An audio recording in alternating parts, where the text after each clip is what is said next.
अखिलेश जी एक तो विट बहुत है उसमें कि वो उस तरह से गुस्सा नहीं होते और अच्छे से जवाब देते हैं। कॉन्फिडेंस के लिए उन्होंने खुद ने कह दिया कि 2024 के चुनाव में जो हुआ, लेकिन 2024 के बाद तो बाई इलेक्शंस हुए थे तुरंत बाद 10 के 10 आ रहे, तो वो याद है उनको कि क्या हुआ क्या नहीं हुआ। इलेक्शन बहुत दमदार इलेक्शन है, लेकिन योगी जी के लिए भी बड़ी चुनौती है, अखिलेश जी के लिए भी बड़ी चुनौती है कि वो अब तीसरी बार तक भी यदि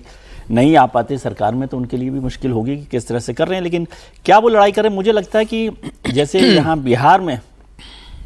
आरजेडी और कांग्रेस का कॉम्बिनेशन हुआ है, समाजवादी पार्टी यदि कोई उस तरह का बड़ा कॉम्बिनेशन नहीं बनाती है तो उनके लिए उस पूरे वोट बैंक को बढ़ाना थोड़ा सा यहाँ तो ये और कांग्रेस ही हैं हाँ, एक साथ। तो इसीलिए कह रहा हूँ ना, नहीं लेकिन अभी है नहीं ना उस तरह से, मतलब घोषित तौर पर विधानसभा के लिए नहीं है तो अब वो घोषित तौर पर यदि उनके साथ आ जाए, और जैसे तेजस्वी ने किया, मैं कह रहा हूँ केवल घोषित तौर पर तो 2017 में भी आ गए थे, लेकिन वो लड़ाई को एक पूरे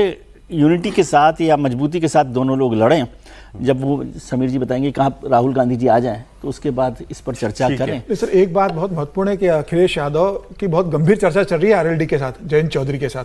जयंत चौधरी को फिर चुनाव के पहले लेकर आना चाह रहे उत्तर प्रदेश के चुनाव के अंदर, और अखिलेश यादव की परिवार के एक बड़े नेता है, वो जयंत चौधरी के साथ संपर्क में है और बातचीत चल रही है उनकी, और जयंत चौधरी भी उनसे बातचीत कर रहे हैं। जयंत चौधरी बढ़िया केंद्र सरकार में बैठे नहीं अभी केंद्र में, लेकिन उनका फोकस तो उत्तर प्रदेश चुनाव के पहले कैसा सीटों का होगा, जो पूरा माहौल बन रहा है, जयंत चौधरी जिस तरीके से अभी स्थिति है, मुझे लग रहा है कि चुनाव के पहले वो पाला पलट सकते हैं। भारतीय जनता पार्टी को क्या सीटें देती है उत्तर प्रदेश में, कैसे उनको साथ में लेके चलती है, ये देखने वाली बात होगी। जयंत चौधरी बिल्कुल बातचीत चल रही है, चिराग पासवान की बिहार में चल रही है, बातचीत चल रही है सर, बातचीत चल रही है, इनके परिवार के लोग उनके संपर्क में है।